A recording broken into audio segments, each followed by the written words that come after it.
G'day guys, welcome back to Reach Me or Teach Me. We're back on the baseball train today. About a week or so ago, I did Randy Johnson, and I was familiar with Randy Johnson, heard a little bit of Randy Johnson, seen a little bit of Randy Johnson, but watched the basically There Will Never Be Another Randy Johnson video.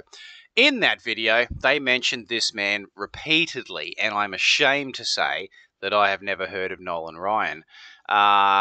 It sounds like he's like one of the OG pitching goats with like your Cy Young and stuff like that. So I can't believe I've never heard his name. Like, I just don't even know who he is. So I'm super excited to check this video out. I believe he's going to be right up my alley. It sounds like, from what I understand, he was a great balance between pitch for like velocity and ferocity, but also with that IQ and smarts of like a Maddox. So basically in my head I've got a little bit of Randy Johnson and a little bit of Greg Maddox. They got together and had a baby, and this is the guy. So let's see how accurate that is. If you haven't already done so, guys, jump on board, like, comment, subscribe. We're edging near 1,000 subscribers. We're getting pretty close, folks. So yeah, keep it coming. There has never been a pitcher quite like Nolan Ryan Jr. For starters, the man often called the Ryan Express struck out 5,714 batters in his remarkable career. Let's put that into perspective. First, that's about 17% more than the number 2 pitcher all time, Randy Johnson. Or, to put it another way, if a modern-day ace like Jacob deGrom were to strike out 255 hitters in a season, as deGrom did in his last full season in 2019, it would take 22 straight campaigns to get to Nolan Ryan territory. See, those numbers are insane.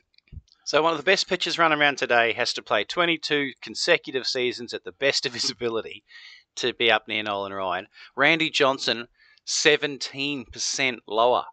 Like, that doesn't, like, to a lot of people, statistics can get crazy, but that's a significant drop between first and second place.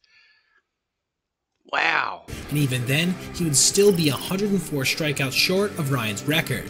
In other words, no one's even close. And more than likely, nobody's ever going to get close. And not only did Ryan strike out more batters than any hurler ever has, he threw more no-hitters, pitched more innings, threw more pitches, and through it all, Ryan never gave in to a hitter, never took a pitch off. Even down in the count, he was still trying to throw unhittable offerings, results be damned. He wanted to strike out every batter he ever faced, and make them look bad while doing it. And with the triple-digit fastball, sick curve, and fading changeup added late in his career, it wasn't very hard. Thanks to his ferocity, the typical Nolan Ryan game featured lots of strikeouts, lots of walks, and very few hits. Ryan not only struck out the most hitters ever, he walked the most, 2,795 in his career to be exact, more than 50% more than Steve Carlton, the next player on the list. So that's back to that aggressiveness that he had, that he didn't back off in the counts, he never conceded anything to a batter, he always attacked them. Respect. The Ryan Express also threw the second most wild pitches and hit 158 batters during his career. He even walked more than 100 batters in a season 11 times, though some could argue that this lack of control only served to intimidate hitters all the more. The game has simply never seen anyone like Nolan Ryan. After he threw his record 7th no-hitter at the age of 44, Jim Reeves, a sports writer with the Fort Worth Star-Telegram, remarked, "Somewhere in another league where the cheering never stops and the beer is icy cold, Babe Ruth and Lou Gehrig and Ty Cobb and, yes, Shoeless Joe too, are waiting for their starting pitcher to arrive so the game can start." Young Nolan Ryan grew up in Alvin, Texas, near Houston. He strengthened his arm as a boy the old-fashioned way, throwing newspapers. Starting at age 8, Nolan woke up early every morning to help his father deliver the Houston Post. Throwing hundreds of papers before sunrise not only bolstered his arm strength, it developed a rigorous work ethic that would never leave him. Nolan's arm became the stuff of legend in Alvin very quickly. In junior high, he could stand on the goal line of the football field and chuck a softball into the other end zone. In high school, he became a feared pitcher on the mound. And I do mean feared. In one game, he hit the leadoff batter in the head, cracking his batting helmet. He then proceeded to break the next batter's arm with an offering. The guy who was due up next understandably refused to get into the batter's box at first. When he finally did, Ryan struck him out on 3 pitches. I bet. Ryan was still very much a work in progress and did not land on many Major League scouts. Bruh. Cracked a helmet, broken arm. And it's like, you're up next. I'm good. Pinch hit, pinch hit. Radars. The Mets took him in the 12th round of the draft in 1965 with the 295th pick. That's right, 294 players were taken before Nolan Ryan. The following year, Nolan made quick work of the Appalachian League, mowing down 313 total hitters and 3 minor league stops before being called up to make his major league debut at Shea Stadium in September, at the ripe old age of 19. Ryan did not get a chance to become a rotation starter for the Mets until 1968. In his first start that April, he got his first win, throwing 6 2/3 shutout innings. Ryan went just 6-9 that season, but the rookie's fastball was already catching the attention of National League hitters, and some of the best at that. League MVP Orlando Cepeda observed, "Nolan Ryan is the best young pitcher I've ever seen in the major leagues." In 1969, both Nolan Ryan and the Miracle Mets landed on the national front page. Ryan made his first World Series appearance, helping the improbable Mets beat the favorite Baltimore Orioles. Ryan stepped up in a pivotal Game 3, throwing 2 1/3 scoreless innings in relief. That season will remarkably be the only World Series appearance of his entire big league career. At least it did end in a win. The following 2 seasons with the Mets, Ryan was a solid starter, striking out nearly a batter an inning, but still had major control problems. By the end of his 1971 campaign, Ryan, now 24, had not become the young phenom that many had anticipated. His career record, something that mattered more at the time, stood at an abysmal 29-38, and he was averaging around 6 walks per game. His ERA+, a metric used to measure how good a pitcher is relative to their peers, routinely sat around 100, or league average territory. Ryan was not happy, and was ready to give up baseball entirely rather than continue playing for the Mets. He told his wife Ruth that if New York did not trade him that offseason, he would quit entirely. So, thank goodness the Mets did end up trading him to the California Angels that December, along with 3 other players for shortstop Jim Fregosi, in what ended up being one of the most lopsided deals in big league history. Over the next few seasons in California, Ryan would reel off some of the most insane numbers a pitcher has ever compiled. It all started because the Angels, unlike the Mets, worked to help develop Ryan's potential. Pitching coach Tom Morgan helped Ryan overhaul his delivery. With his new, higher leg kick and insane stride length, Ryan felt like he was right on top of opposing hitters before he even let go of the pitch. It made his 100-mile-per-hour fastball look even faster than it already was. He also learned to throw his wicked curveball more consistently, helping him to keep hitters guessing. Ryan also started a weight training program that he would continue for the rest of his career. In the early 1970s, most baseball players did not lift weights, especially pitchers. Muscle mass was considered a liability, one that would kill flexibility and arm movement in pitchers. Ryan helped prove these outdated beliefs were wrong entirely. In 1972, his first year as an Angel, Ryan won 19 games and struck out a jaw-dropping 329 batters. He might have won 30 games if the Angels could have scored him some runs, something that would become a consistent theme during his time in California. 6 times that season, Ryan allowed 2 runs or less, but lost because the Angels got shut out. "I feel like I have to pitch a shutout every night or lose," the blunt Ryan told the press. "If I throw one bad pitch, I'll be beaten." He was basically Jacob deGrom before Jacob deGrom.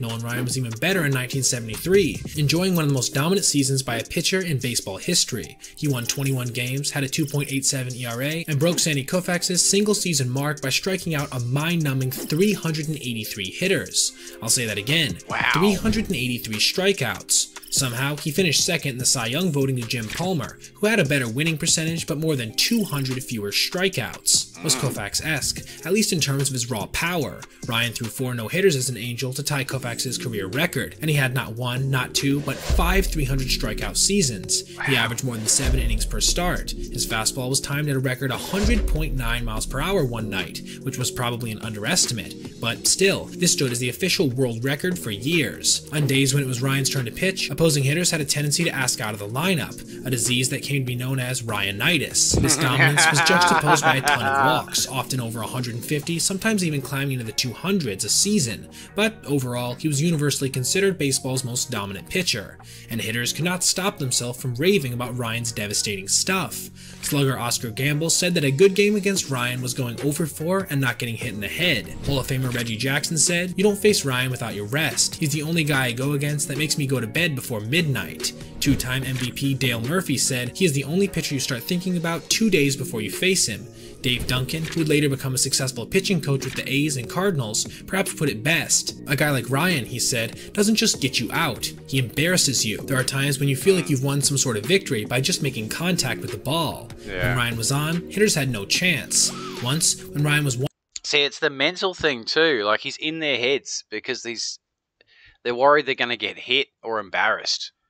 So, again, two nights before the game, they're starting, their brain's ticking over. They're not primed. They're not perfectly ready. They're not psyched out. They're psyched out. Yeah, cool. In contact with the ball. When Ryan was on, hitters had no chance. Once, when Ryan was one out from one of his no-hitters, Detroit Tigers slugger Norm Cash walked up to the plate, not with the bat, but with a wooden table leg that had been ripped off a table in the Tiger clubhouse. "Check his bat," Ryan shouted from the mound at the home plate umpire, who, after a good laugh, asked Cash to grab a real bat. Cash responded, "Why? I'm not going to get a hit anyway," and he didn't. Cash got a real bat, popped up, and Ryan had his no-hitter. Ryan was a workhorse as few have ever been on the mound. His pitch counts were obscene and would get a manager fired today. In a June 1974 ball game against the Red Sox, Ryan threw 13 innings with 19 strikeouts and 10 walks. He faced 58 Red Sox hitters. Today's pitchers rarely face 30 batters in a ball game. In 4 of his first 5 seasons with the Angels, Ryan threw more than 280 innings. By 1979, the 32-year-old Ryan still had good stuff. He went 16-14 and struck out 223 batters, but the Angels felt like his best years were behind him, with their GM famously remarking that Nolan Ryan can be replaced by 2 8-7 pitchers. Big mistake. As it turned out, Nolan Ryan was just getting warmed up. The Ryan Express wasn't even halfway done with his big league career, and many of his greatest moments were still to come, and back in his home state of Texas. After signing one of the biggest deals in the early history of free agency, Nolan Ryan fulfilled a lifelong dream by returning to pitch for his hometown Houston Astros. As an Astro, he continued to mow down hitters and surpass pitching milestones. In July 1980, he recorded his 3,000th career strikeout. Wow. The following season, he no-hit none other than the powerhouse Los Angeles Dodgers, who would later win the World Series. It was his 5th career no-hitter, breaking another Koufax record. Ryan finished the strike-shortened season of 1981 with a minuscule 1.69 ERA and a ridiculous 1.95 ERA+, wow, the highest of his career. Wow. Then, at the start of the 1983 season, Ryan broke Walter Johnson's career strikeout record of 3,509, a number that had been on the books since 1927. Wow. Strikeout number 4,000 came in 1985, and the Ryan Express just kept on chugging. After all, he was only 38 at the time, an age pretty old for some pitchers, but practically a spring chicken for the rough and Only tumble righty. 38. In 1987, Ryan led the National League in ERA and strikeouts, but thanks to a lack of run support, went 8-16. He finished 5th in the Cy Young voting despite an extreme bias towards winning percentage at the time. His 1.42 ERA plus also led the league and registered as the highest mark in a full season in his And he came 5th in the Cy Young votes? What? career. Thanks to his workout regimen, Ryan maintained a body that was stronger and fitter than most of his younger peers. He led the league in strikeouts again in 1988 as a 41-year-old. Yet Houston, like the Angels, decided he was getting too old and decided the veteran needed a pay cut. Ryan decided he needed a change of scenery. My shoulder's hurting just thinking about pitching at 41 years old. Decided he was getting too old and decided the veteran needed a pay cut. Ryan decided he needed a change of scenery and more money, and moved up the road to Arlington to join the Texas Rangers. Amazingly, the Ryan Express just kept on chugging into his mid-40s. In his first season with the Rangers, Ryan struck out a league-leading 301 hitters, the 6th time he had hit the 300 strikeout mark in his career. That August, he also posted career strikeout number 5,000.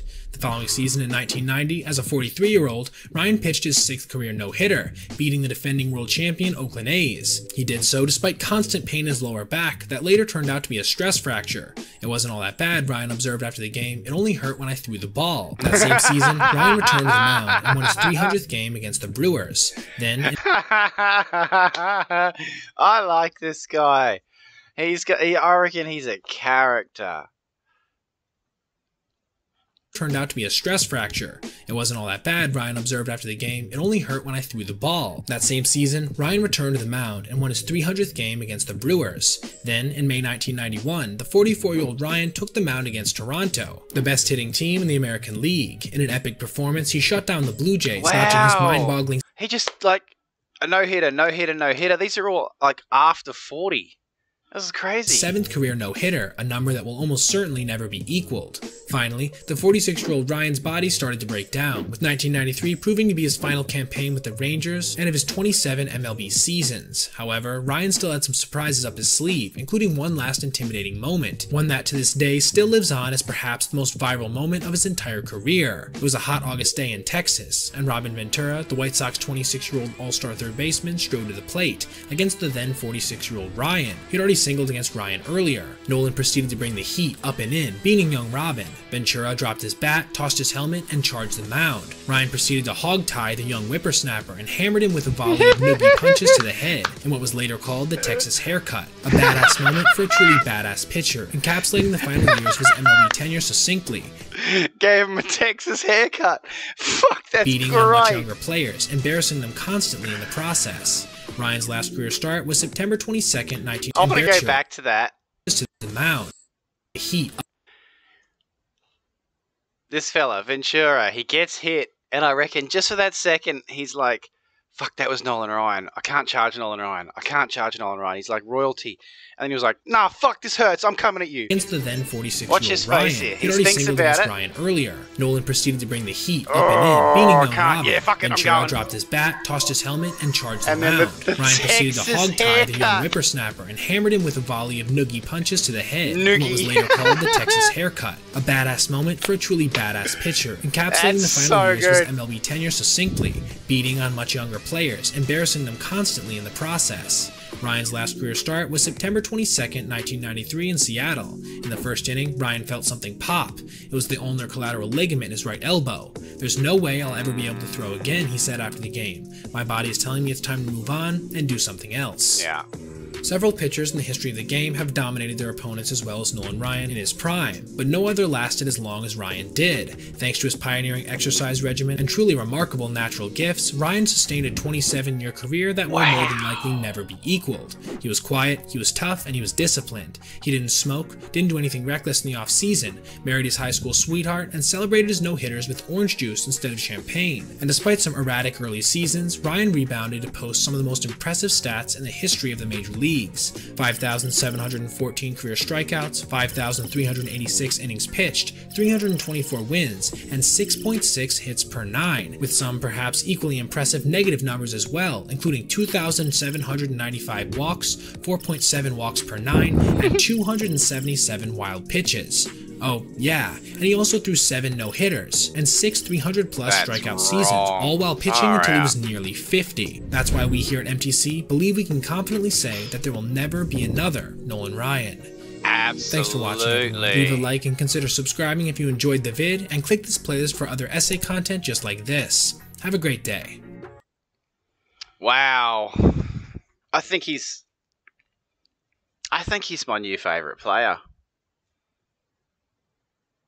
Got that old school tenacity, incredible toughness, raw speed, great control, well, not great control, but great just ability to just keep the batsman guessing. And one of the best givers of a Texas haircut going around. That was so good. That was funny. That was my favourite moment ever.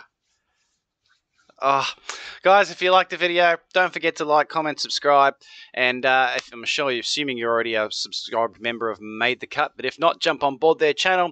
Original video link will be listed below if you want to check that out, and we'll see you in the next one.